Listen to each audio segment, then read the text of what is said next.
Story 1.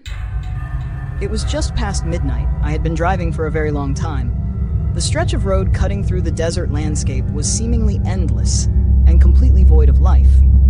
There weren't even cacti on the side of the road where I expected them. Then again, it wasn't exactly bright enough for me to see very far. Without any differentiation on an almost perfectly straight route, I found myself dozing off periodically. The only thing keeping me from falling asleep was an overwhelming sense of terror. I was being chased by something. I didn't know what it was, but I knew it was gaining on me and I had to get away. But sleep deprivation outweighed my fear. I could feel myself losing the battle. It was at this point that I woke up, drenched in a fear-induced sweat. My anxious and soaked state was caused by a nightmare. This was the same nightmare I had been experiencing for weeks. None of it made any sense. I had never even seen a desert, much less driven through one. I lived near the beach, for crying out loud. I spoke to my physician about my state of affairs, but he just blamed it on an overabundance of stress. He told me to relax and take a few sick days off from work. Work, however, was the only thing keeping me awake. I found myself nodding off at odd times during the day, sometimes even while driving to and from my workplace. It didn't make a whole lot of sense, seeing as I was always well rested. Despite my troubling dreams, I still managed to get at least 8 hours of sleep each night. My doctor didn't shed any light on this either, simply telling me to take some caffeine pills during the day to keep from drifting off at the wheel. It would seem the situation was my burden to bear and mine alone. After another long day of work, I ventured home to inevitably get some shut-eye. Before finishing my commute, I unsurprisingly found my eyelids growing heavy. I tried to keep my thoughts on the road, but my mind yearned for sleep, begging me to close my eyes and drift off. I wanted to pull over, but before the wheel could be turned, sleep took hold. These were anything but ideal circumstances. In a seamless fashion, I went from driving home to riding along that empty stretch of road in my nightmare. Its usual pattern was broken up by a pair of lights off in the distance. I could barely see them, but they were definitely there. This had never happened before. I was still being chased, but something was off. I kept driving nonetheless. After a long monotony of driving through unchanging landscape, the lights came into focus. They were headlights, belonging to a truck driving in the opposite direction towards me. As it drew closer, a loud horn let out. The sound grew louder, until finally, I awoke from my untimely slumber. Without even a proper moment's notice to react, I viciously cut the wheel, swerving to avoid oncoming traffic. My car had wandered onto the wrong side of the road while I was asleep. Upon narrowly escaping disaster, my eyes cautiously looked back to see if there was now a pileup in the middle of the highway. To my relief, there was not. Even so, I was lucky to be alive. This is when I took notice of my whereabouts. It was almost the exact same spot that I had been before becoming unconscious. My dream may have felt longer, but in actuality, it only lasted an instant. Thank goodness for that, otherwise I would have been a goner. With my newfound understanding, I drove the rest of the way home, successfully avoiding sleep's unrelenting grasp. After getting undressed and putting my things away, I let my body fall into bed, completely missing the pillow. Still, I fell asleep almost instantly. My dream recommenced as I found myself driving down that same desert road. The lights were back, off in the distance. I again felt the fear instilled in my racing heart, knowing that something was out there, chasing me. After roughly 10 minutes of driving, the headlights came into view, revealing the same truck. This was then followed by the sound of a car honking its horn. I then woke from the nightmare. Upon waking, I found myself driving into oncoming traffic. I swerved, mimicking my motions from earlier in the day. After doing so, the confusion set in. What was going on? Where was I? After looking around and getting my bearings, I knew exactly where I was, back on the highway, driving past the same cars I encountered on my home. My next thought was to check the time. No, this couldn't be. It was roughly the time when I almost crashed. How? Was I still dreaming when I woke the first time? I couldn't be sure. Instead of dwelling, albeit frazzled, I drove home and went to bed, hoping to forget the whole ordeal. My next dream housed the very same desert and road that I had now grown accustomed to. Sure enough, Off in the distance were the mysterious headlights. I drove onward, giving in to my dream's lackluster narrative. Though fearful, I was curious as to what would happen upon reaching the truck. Would I wake in the comfort of my bed, or on the brink of destruction on the highway? As it came closer, I heard the usual honking sound and woke up. What I awoke to was anything but alleviating. I swerved again, almost hitting the same car for a third time now. This couldn't be happening. There was no way this was a dream. Even as weary as my brain was, I could tell the difference between fantasy and waking life. I was stuck in a time loop, unable to escape from a constant cycle of the day's events. But how could I break free? If I sought help, no one would believe me. Even if I had someone in mind, my eyes wouldn't stay open long enough for me to reach them. The living room had a box of children's toys on the floor, where a throw rug sat covering the well-kept hardwood floors. A few of the toys were lying out on the ground. Besides that, the living room consisted of 3 seats, a couch, a chaise lounge, and an armchair, which were all very fine if a little worn. There was also a large and dramatic fireplace in the center of the room. High above hung a large ceiling fan with wooden blades. The kitchen was bright from the big windows above the counters and boasted a dark marble countertop and first-rate appliances. There was another half bathroom on the way to the master suite, which was down a short hallway to the left of the fireplace.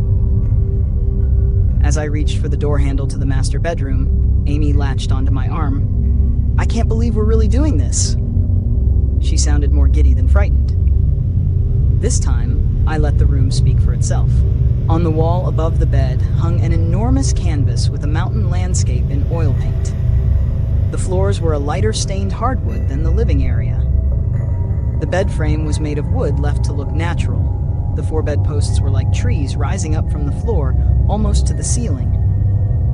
The bedspread was a marvelous white, which seemed to glow as the natural light poured in from the large windows on the far side of the room.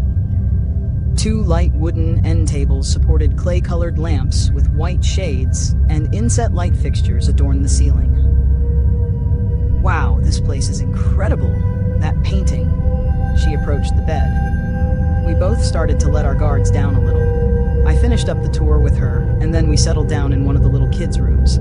It was safer there, where things weren't kept so neat like the master bedroom, less likely to leave a trace. Amy started perusing the girls' closets.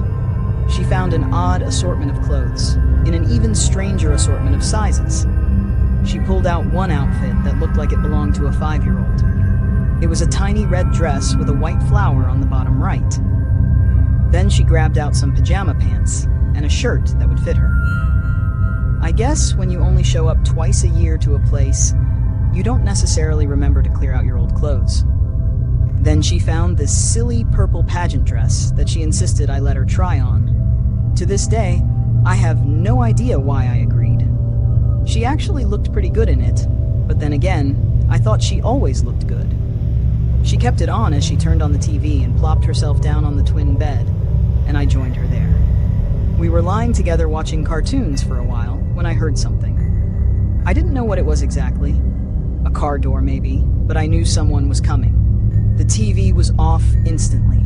I exploded out of bed, made a hard left down the hallway, and was halfway out the door before I knew what I was doing. Then I stopped and went back for Amy. She must have stopped to change out of the crazy dress she tried on and never changed out of. But there was no time. I stared down the hallway toward the opening into the living room, praying that Amy would emerge from the bedroom before anyone appeared there. I heard the front door open and someone hurriedly dropped their bag on the floor as they entered. I floated silently back into the room with Amy and closed the door most of the way. It slid closed smoothly without a sound. Amy had finished changing. I gestured her to stay quiet. Only a few seconds passed before disaster struck. I had my back to the door as it flung open. I turned around and saw a tall woman with blonde hair in her late 30s. You can probably imagine the look on her face when she saw us. At first, she jumped out of her skin. Then she looked at us with an expression of having been thoroughly violated, as though she would never feel safe again. Before she could speak, I blurted out, "We didn't steal anything." "We didn't do anything, I swear," Amy echoed. I remember thinking we had horrendous luck. Why, when arriving in their vacation home, would an adult enter alone and immediately head for the children's room? Amazingly, the woman's expression seemed to soften slightly, and she spoke. I guessed she must have thought we were just kids and didn't feel threatened. What the hell are you two doing in my house? We just wanted to see what it was like. We didn't touch anything, I promise, I said as I pushed past her, dragging Amy behind me. The woman didn't offer any resistance as we left. She had a dumbfounded look on her face now. We ran out of the house and down the street back in the direction of my house. When we were out of earshot of the house, I screamed, "What the hell, Amy? I told you gotta be ready." But of course, I was the one to blame here. She didn't answer, and we just kept running until we got tired. My anger at her had faded, and it was replaced by a deep desolation. It was over. All of it. My world was spinning. I realized how lucky we were that there was only one woman and she just let us leave. I tried to tell myself we might not even get in trouble for it, like I could believe that. What do we do now? Amy asked plainly. She appeared calm, placid even. No, she was not okay. Maybe she was in shock or something. I don't know. Shit. Let's just both go home. Call me okay? It's gonna be fine. We're still alive. We're gonna be okay. I'll talk to you soon. Just run home and it'll all be good. I didn't believe it, and neither did she, but maybe just saying it enough times would make it true. Okay. We went our separate ways, and when I got home, I desperately awaited her phone call. My family grew concerned as I waited by the phone, no doubt with a look of despair smeared across my face. But I told them to mind their own business, and they didn't prod me further. I waited and waited, but her call never came. So I called her. No answer. I called again later, and her dad picked up. I thought maybe she told her parents what happened and she was grounded or something. Not likely. That wasn't something she'd do. She had looked pretty shaken, though. Hello, Mr. Ferris. Is Amy there? I remember saying in as polite and innocent a way as I could muster. I thought she was with you. I was beginning to worry about her. You don't know where she is? Unbelievable. She had never come home? No, sir, I don't. I haven't seen her since lunchtime. We had lunch at my place, and then she took off. She said she was going to call me when she got home, and she never did. So I called her and got you. And then he said something about how I don't deserve her, and that he was going to make my life hell if anything happened to her, and so on. I hung up the phone. I would just have to talk to her on Monday at school, only she never came home Saturday night. Her dad called the police, and the whole town got involved in the search for Amy Ferris, including me. But I kept Saturday's events to myself. I didn't want to tell the police what we had done Saturday if I didn't have to. I hoped Amy would turn up somewhere and all would be well again. But that was just wishful thinking. When they finally found her, she was dead. I couldn't believe it. The feeling of sickness I felt when I heard the news is indescribable. She was found in the woods. She had been stripped and stabbed to death. But she wasn't the only one they found that day. She was buried alongside 20 other girls, aged 4 to 14. Out of all the remains of girls the police unearthed, she was the only one that had been stabbed to death. All the rest appeared to have been poisoned. Amy was buried with her shoes, sunglasses, hat, and necklace beside her. The other girls had similar possessions uncovered along with their corpses. Since it was too late anyway, I still didn't go to the police with my information. Instead, I went back to that blonde woman's glorified log cabin by myself. The lady was gone. I broke in through the side door again and started walking quietly down the hallway.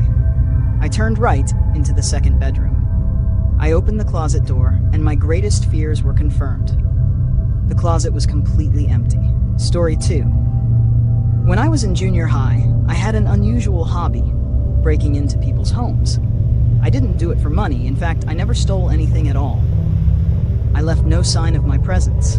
I did it for one reason: the thrill of being on the edge of disaster, to test the limits of what I could get away with. So sometimes I would go out at night or skip school and ride over to the heights to see what kind of mischief I could muster. The way I saw it, there was no harm in it, as long as I never got caught. Had it not been for the unique characteristics of the place I lived at the time, it would never have occurred to me to start sneaking into people's houses. My family lived near a neighborhood we called the Heights that, for half the year, became a ghost town. The area consisted almost entirely of vacation homes, which were only occupied for a few months in the winter for skiing, and in the summer for hiking and recreation of that sort. In the off-seasons, the place was almost entirely empty, apart from landscapers and some other maintenance and construction crews. When I was around 8, when people began to build the mountainside homes, I would go check them out after the builders had finished for the evening. They were interesting houses. Some were 3 or 4 floor homes with incredible views of the ski slopes. I never got to see the inside of a finished one until much later, however. One day, when I was 13, I was out walking alone through the Heights, enjoying the strange tranquility of a world conspicuously absent of other people, when the idea to let myself into one of those vacant constructs popped into my naive brain. It seemed a shame to let them go to waste. I would just be putting the places to good use. They were made to be enjoyed after all, I remember thinking. Most of the time, when you have a bad idea, you don't know it's a bad idea until things don't turn out the way you hoped they would. This wasn't one of those times. I knew this was risky and stupid, and that was the reason I found it so enticing. I got my hands on some lockpicks and started practicing on several different locks. By the time fall had arrived, I felt I was ready to move on to my first break-in. For my first time, I went undercover at night. The neighborhood was deserted, as usual, but I felt highly exposed as I crept through the streets. Nervous, I found a target at the far end of the neighborhood, near the end of a street that was fairly dark and isolated. There was a for sale sign beside the house. I figured I would start with something that was as safe as it could get. I checked to make sure there wasn't a security system, at least as far as I could tell, and I approached the back door. Having no experience with this, I didn't know if I was being far too cautious or if I was actually in over my head. My heart pounded out of my chest as I got out my lock-picking tools and went to work. It took me a minute, but just like that, I picked the lock and went inside. It felt so deliciously diabolical of me to set foot in someone's home uninvited. Though the thrill was appealing, criminality didn't really come naturally to me. This was the first really illegal thing I had ever done, and I took the possibility of getting caught extremely seriously. I didn't stay very long, but I made sure to take a tour and enjoy the adrenaline. I exited the same way I came in and made my way home undetected. Never before had I felt so alive. And so it went. From there, I continued to hone my skills and push the envelope of what I would break into. As I got more comfortable, I had to increase the risk in order to feel the rush again. I soon realized how safe I really was on my first undertaking. Eventually, it got to the point where I felt comfortable breaking into houses in broad daylight after I witnessed the residents leave. I was always able to escape, admittedly sometimes quite narrowly before anyone came in and saw me. The seasonally occupied homes practically ceased to scare me at all. Oftentimes, I would do my homework in these houses, spend an hour watching TV, and then leave without anyone noticing. It felt almost like I owned all these houses, like the entire complex known as the Heights was my home. Over the next couple of months, I started spending so much of my time there that my girlfriend Amy started asking me where I was going all the time. Perhaps foolishly, I decided to let her in on the secret. After all, she was my girlfriend, and I trusted her not to rat me out. Well, as it turned out, her ratting on me wasn't the thing I had to worry about. The problem was she really wanted to come with me, and I didn't know how to say no, even though the window of the spring season was nearing its end. Early on a Saturday morning, I planned to take her to a place I had been to before. A really nice place with a log cabin sort of appearance on the outside. As I remembered it, most of the house was on a single floor, with a wide open floor plan I thought she'd appreciate. We met beforehand at my house. She showed up wearing jeans and a blue and gray plaid shirt over a navy tank top, blue Converse. She was wearing the necklace I gave her last Valentine's Day. It was a little black stone in the shape of a heart on a silver chain. "Hey you," I said and spread my arms. "Hey," she said in her soft, cute voice. After a quick hug, we set off on foot. On the way, I tried one last time to talk her out of it. I told her how risky it was, asked her to imagine what would happen if we got caught, reminded her the spring season was almost over, yada yada. Eventually, she had heard enough. She leaned in close to my face and cut me off by licking my mouth while I was mid-sentence. It caught me off guard, and I almost fell over in shock and started laughing. When I recovered, I did at least get her to promise to take what we were about to do seriously. From my backpack, I handed her some sunglasses and my black Yankees cap. We didn't really need disguises, but I thought it might get her in the right frame of mind. We kept walking, and when we could finally see the house, I turned to her and said, "This is it. From here on, you need to be alert at all times." She gave an affirming nod. We approached the side entrance of the house, and I quickly picked the lock, and we slipped inside. From the moment I stepped inside that house with her, I was consumed by apprehension. Something didn't feel right. Maybe it was the time, maybe it was her attitude. But whatever it was that caused my worry, I decided to ignore it. I tried my best to sound relaxed as I gave her a tour of the house. There was no garage, but the driveway in front was wide enough to fit 3 cars or so side by side. We entered through the left side of the house when viewed from the street. Through the side door, you are greeted by a tiny mudroom with a closet for coats and a shoe rack on the left side. Straight ahead is a hallway with 2 doors on either side. The left 2 doors are an office and a bathroom, and on the right we have 2 children's bedrooms, I said as I started down the hallway. "This is so crazy," Amy remarked. It was the first of several remarks of this sort she made as we made our way throughout the house. The office on the left was spotlessly clean. It looked like it was rarely used, even when there were people staying there. There was a dark-stained wooden desk with nothing on it, and a black leather office chair. The room had tan shag carpeting, and on the far wall was a fully stocked bookshelf and a window. Like the office, the bathroom was kept practically empty and meticulously clean. There was nothing but the sink, toilet, and shower. The 2 kids' rooms had a single twin bed in each, and one further from the door had a small CRT TV. They were both somewhat messy, unlike the office and the bathroom, and both were decorated as little girls' rooms. "And here we have the beautiful open living area," I said as I left the hallway.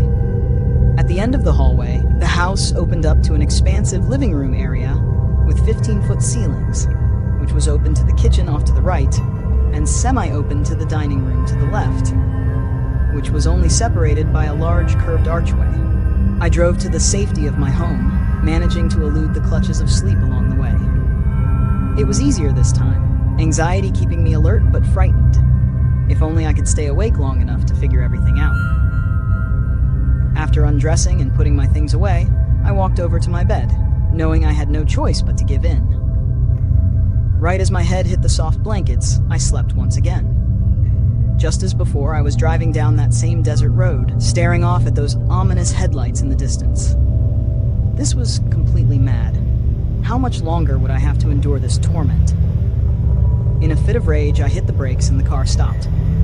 I'd never done this before, scared that whatever was behind me would catch up. I didn't even know if it would work. Even stranger, once I stopped, the feeling of being chased vanished. How peculiar.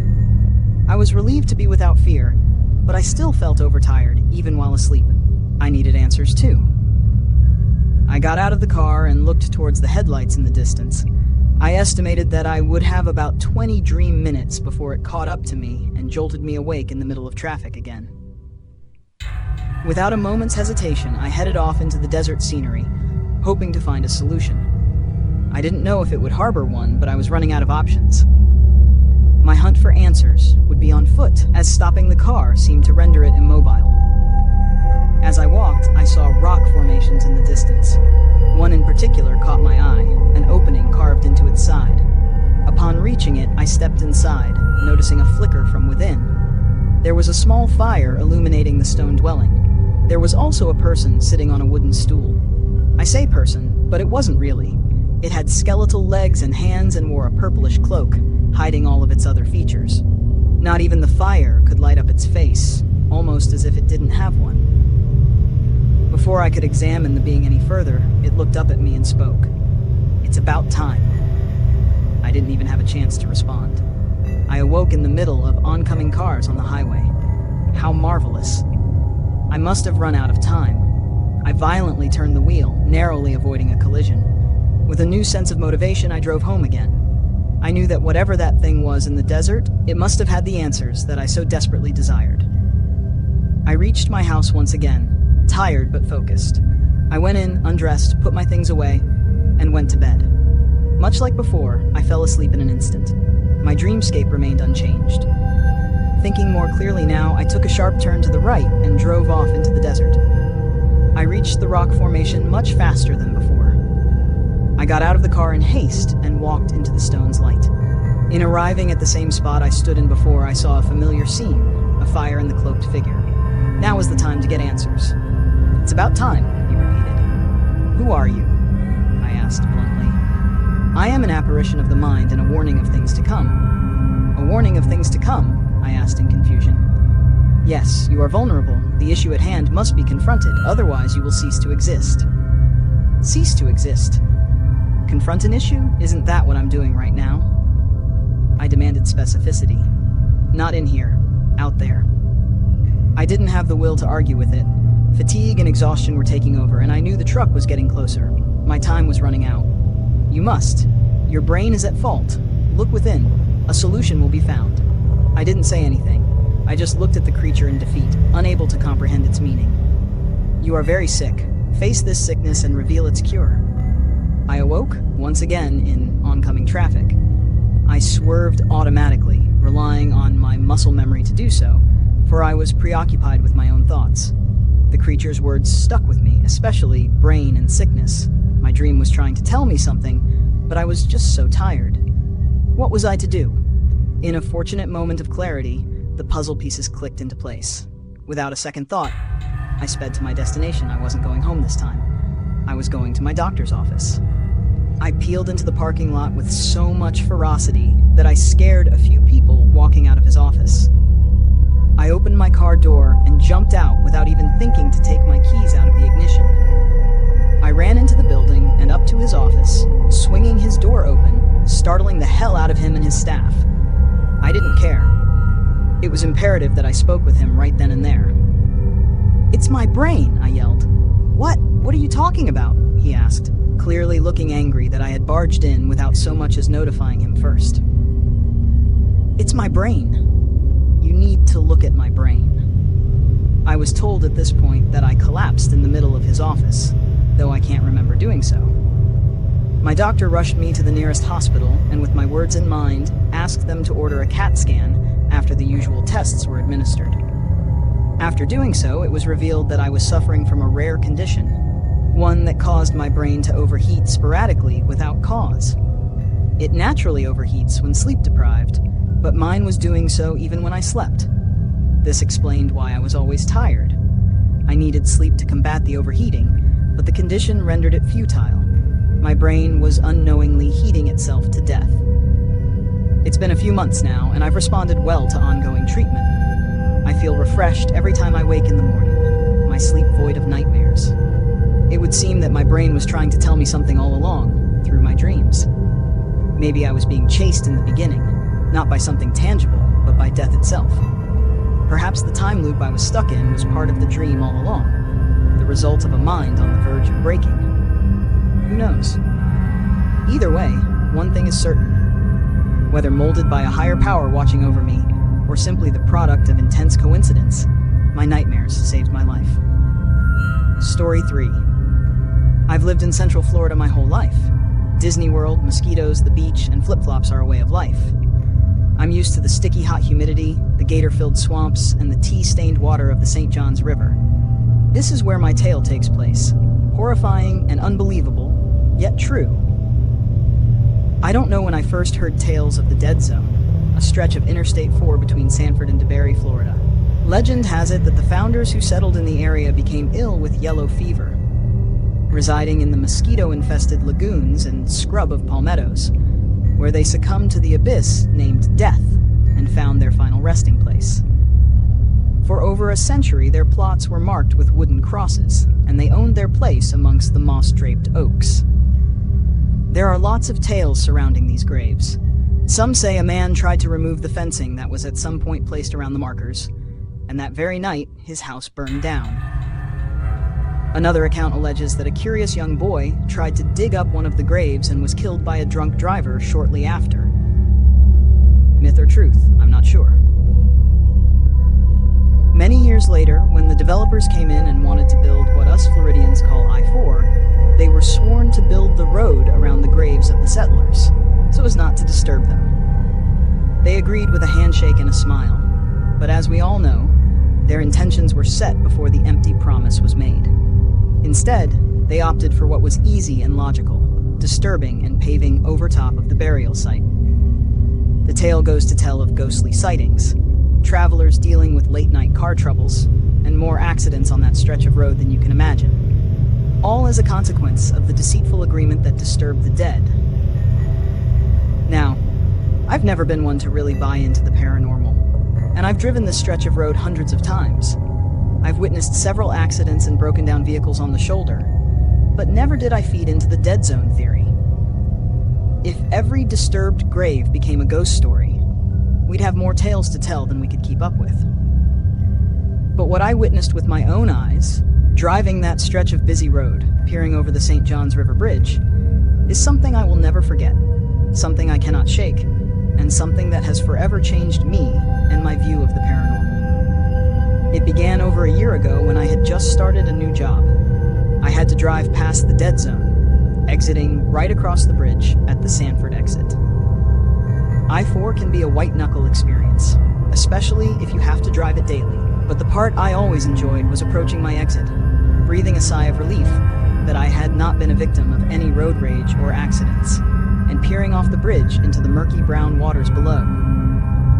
Something about the way the sun shone down, reflecting itself in sparkling ribbons across the gator-infested stretch, lily pads dancing with every swirl and breeze across the water, boats drifting lazily while fishermen cast another line, made me feel at peace. It was early on that I noticed the two houseboats floating beside the lily pads. I had seen them before, many times in fact, but it was after starting the job and having it be a part of my daily drive that I began to wonder how long the boats had been there. They looked abandoned, old and decaying. I remember thinking, who comes to rescue deserted vessels, or do they float along until they sink? The houseboats troubled me, for no apparent reason other than the fact that they had become a stationary landmark on the waters that upset my peaceful feeling with a darker and more foreboding impression. I could imagine what horrors lay behind the surface, and in my mind's eye, I saw a mummified corpse, jaw locked open, forever staring into eternity. Abandoned. Forgotten. Surely the owners of the boats hadn't jumped into the waters and swum to shore, leaving their boats cast off into the lily pads to sit until what? I could only imagine the poor soul who decided to one day board the craft to discover my dreamed-up corpse. Perhaps more than one corpse. And then just like that, one day, one of my sinister houseboats was no longer there. I almost couldn't believe my eyes, as I was sure it had been there for as long as I could remember, and there was no way the motor on the boat would still run. It had been there the previous morning, though I couldn't be certain that it had been there on my way home, as I was going in the opposite direction, and could not see to that side of the bridge. I tried to imagine what had gone down as I made my way to the office and parked my car. A coworker of mine was exiting her car as I pulled up, and I decided to ask her if she had ever noticed the boats, since she drove the same stretch of road that I did. I made my inquiry, and to my surprise, she informed me that she had noticed the boats and had also seen a tenant of one of the boats out on his deck, sweeping. I was shocked. Never in all the years I had seen the boats had I ever witnessed a living soul on or around them, but she swore to seeing what appeared to be an older gentleman on its deck. He was definitely there, she stated. I know what you mean about the boats looking abandoned, but there was for sure a man on board, sweeping off the deck. Have you noticed how the lily pads have gotten thicker around them and are almost vining up the boat? I had not noticed. Not really. I knew the boats were in the thicket of lily pads, but I hadn't noticed them getting thicker. No, my attention seemed to be on the boats, and only the boats anymore. I no longer watched the sun-dappled waters and the fishermen's lines. Now I watched the boats, searching for signs of life, imagining horrors that I had drummed up in my mind. And now that there was just one boat, I couldn't fathom where the other boat went. Perhaps whoever comes for old abandoned boats had finally come and taken it away and would be back for the remaining boat another day. Weeks went by. The houseboat didn't occupy all of my thoughts, but I did perk up when approaching the bridge, and I did make sure to be in the far right lane for the full length of the bridge till my exit. I wanted to see the boat. I had to see the boat. I wanted to see if there were signs of life or movement or anything to prove that it actually had someone aboard. The lily pads did seem to thicken, and the words "vining up the boat" seemed fitting. They appeared to be growing right up the side. I didn't think that lily pads could do that. I thought they grew on top of the water, but did not have the ability to vine out or attach themselves to a boat. Some days, I thought surely my eyes were playing tricks on me. Then one day, there was a man. Yes, a man aboard the boat with what appeared to be a broom, pushing the lily pads off the side of the boat back towards the water. I tried to slow a bit before reaching my exit. I was in shock that, for one, there was actually a person who must have been living inside of the boat, yet I had never before seen. And two, that the lily pads seemed to be infesting the waters by the boat and overtaking its side. The man continued to push at the lily pads, and I watched until I had to turn into my exit and could no longer see him or the boat. Day by day, I grew more uneasy when reaching the bridge.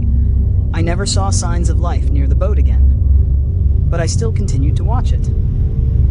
I guess you could say I was fascinated by it, and my mind worked up horror tales that gently rocked the waters of my mind, although I supposed it was just a dilapidated home on the water for some lonely old man. It did seem that the lily pads were making themselves even more of a nuisance, and eventually, they reached the front railing of the boat and were tangled all around it. Each day, they seemed to claim another inch of its surface. My horrors came to life one humid August morning. There were very few cars on the road at this early hour, and the only reason I was coming into work so early was to make up for some hours missed earlier in the week. The sun had barely breached the horizon, leaving shadows in the corners where the pre-dawn light still couldn't reach. I approached the bridge with sudden apprehension, as if my mind knew there was something sinister going on before my eyes could bear witness. As soon as I could see the water, I saw the massive lily pads that had grown up over the top of the boat.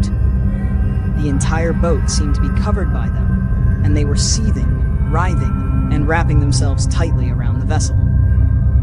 In a matter of seconds, the boat appeared to give in, and with a screech of twisted metal and a loud crack, it was crushed as though it were nothing more than an aluminum soda can pulled down into the murky waters. The last thing I saw before reaching my exit was a bubbling, rippling mass and a few gentle waves that rocked the surface where the boat had been just moments before.